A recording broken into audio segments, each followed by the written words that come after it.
Arson and a history of domestic violence that shocked the community. A man allegedly set the home of his estranged wife on fire, then barricaded himself inside.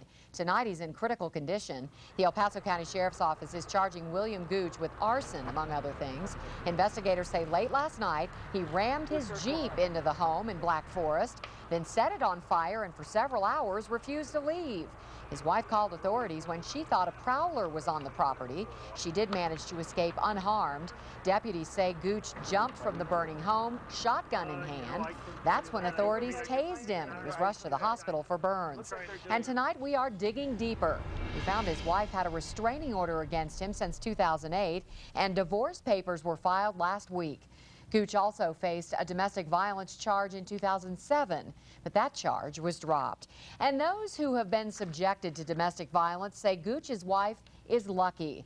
As bad as this is, it could have played out much worse, they say.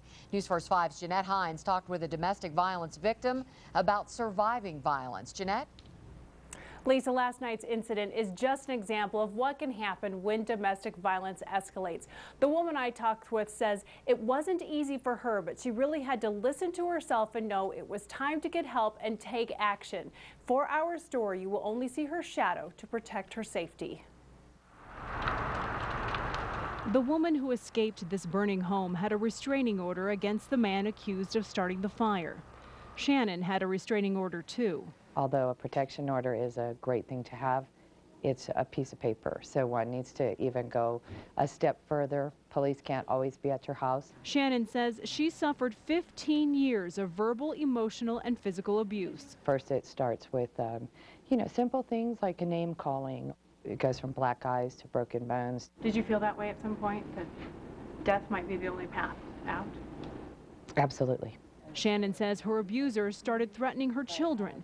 That's when she found Tessa, a nonprofit group dedicated to helping victims of domestic violence. It's rare that a situation like this escalates, or domestic violence escalates immediately to a homicide. As I said, there's usually warning signs. The woman who lived in this burning house escaped her husband and possibly death. So did Shannon. Be strong, believe in yourself, and just know that you can change the situation. I have my life back, very much so, and it's all mine.